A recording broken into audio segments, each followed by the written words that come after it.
What's up guys, Brian8 here, and this is part 2 of a 3-part series talking about the Sony FX3. In part 1 I talked about the FX3 in a corporate or commercial environment.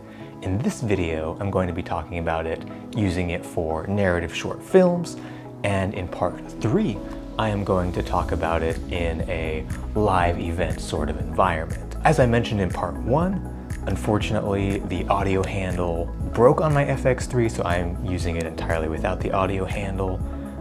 For corporate and commercial stuff, I don't miss it too much. For short films, sometimes I do miss it. It would be really handy to be able to just plug in an XLR boom mic and have the audio go directly into the camera instead of having an external recording source.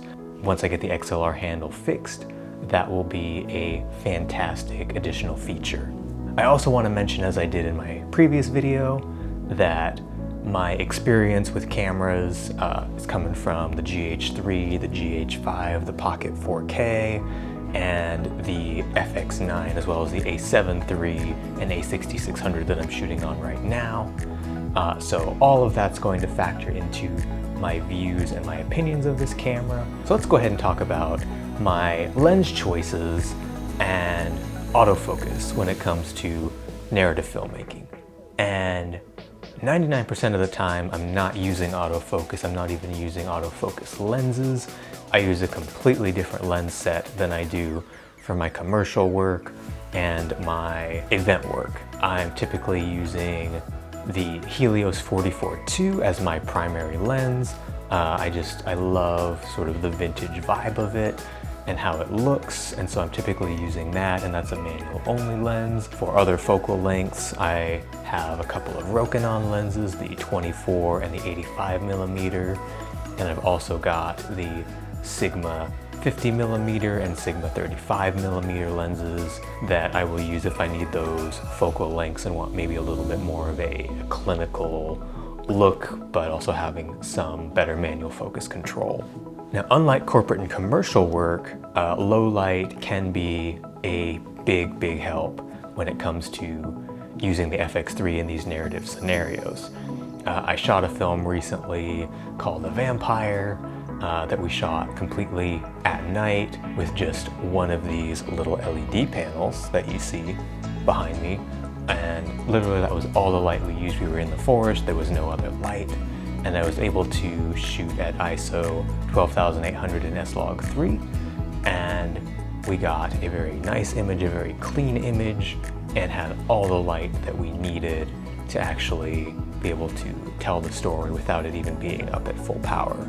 So it's a very powerful camera when it comes to shooting in dimly lit environments for narrative filmmaking. I never could have made that film the way that we did on, say, the GH5, for example, or the Pocket 4K, because they just would have been too grainy, too noisy. Even something like the A7 III or even the FX9 definitely would have been grainier and not as nice of an image as we got right out of camera from the FX3. So while it's not something that I use on every film production for sure, having the ability to know that I can have very small lights, very little light, and be able to still create a very usable image can be very powerful in certain situations and opens up a lot of different interesting creative possibilities that I'll probably use down the line. Now, when it comes to image quality, it's not quite as black and white as just corporate. Film image quality is much more subjective, much more nuanced in a way. I would argue that the FX3's image out of camera is too sharp most of the time for that film look, if you will. And so I'm always throwing on a black pro mist like I have on right now. And one of the reasons that I really like the Helios 44-2 is being kind of an older vintage lens. It's not as sharp, it's not as clean, it's not as crisp as, say, the Sigmas that are very sharp, or even the Rokinons that are pretty sharp. And so it adds just a little bit of extra character and flair that I feel like is maybe missing a little bit from the FX3 straight out of camera. So it's not to say that the image is bad by any means, but if you want an image with a little bit more character, a little bit less of that digital sharpness, I would definitely look at vintage glass, as well as something like the Black Pro Mist or other filters that kind of soften up the image a little bit and make it a little less clinical and sharp. When I'm comparing the image to the Blackmagic or the FX9, I definitely feel like it's on par with the Blackmagic in terms of kind of the sharpness and the character of the image. The FX9, I feel like naturally, without any extra filters and stuff, has just a little bit more of that filmic quality. It's not overly sharp, things like that, coming straight out of camera even without the filters. But all that said, the FX3 with a few filters and things like that can get a really, really nice, beautiful image. Now, when it comes to shooting short films, one thing that's really important to me is having that 10-bit 4:2 codec to be able to more manipulate my colors and exposure and things like that. I typically do shoot only in S-Log3 on the FX3 for my short films. On the FX9, a lot of times I would shoot in S-Cinetone, but I'm just not as happy with the S-Cinetone on the FX3 for some reason as I was on the FX9, and I like having that little bit of extra dynamic range to make things, you know, push them a little bit further in terms of the color grade and having more latitude to work with. You know, most of the time for my short films, I will shoot in XAVC-S just to save a little bit of space. I'm a big fan of smaller file sizes when you can, if it doesn't really affect the image quality, and I personally cannot see a difference in the image quality between XAVC-I and XAVC-S. When it comes to usability on set, the FX3 is really great for one-man bands, small crew type productions. A lot of times when I'm shooting my short films, I maybe have one crew member, or I'm just by myself as the whole production team, just working with the actors. And the FX3 is wonderful for that because it's got that small form factor and it's really easy to switch up its configurations. Now, the bummer with the FX3 over something like the FX9 is no internal ND filters. But on a film set, not a huge deal. Can put on that external ND, no problem, we're good to go. So let's talk about the menus for filmmaking. As I mentioned in the previous video, the FX3's menu is leaps and bounds above the FX9's menu, and definitely better than the A7 III's menu, but it's definitely lackluster when you compare it to working with the Blackmagic cameras, because that menu is just beautiful.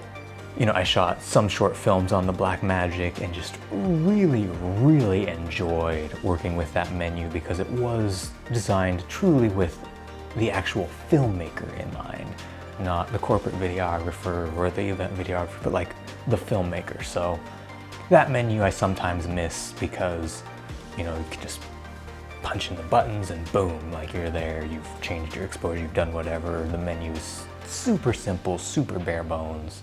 It was beautiful. But all that said, when you're comparing it to other mirrorless cameras or a lot of different cinema cameras, especially Sony or Canon, it's still a very nice menu system. So the way that I shoot short films tends to be a lot more on a tripod or on a shoulder rig or handheld, less crazy gimbal moves, things like that, than I might for corporate or commercial or things like that. And the FX3 works really well for that. Just can build it up with the handles and the monitor, and it's basically simple, good to go. It's got a less funky form factor than the Pocket 4K for that sort of thing. When it comes to, you know, something like the GH5 that had amazing in-body image stabilization, I didn't have to build it up very much, so it could just be like a really small handheld sort of thing when it came to narrative work.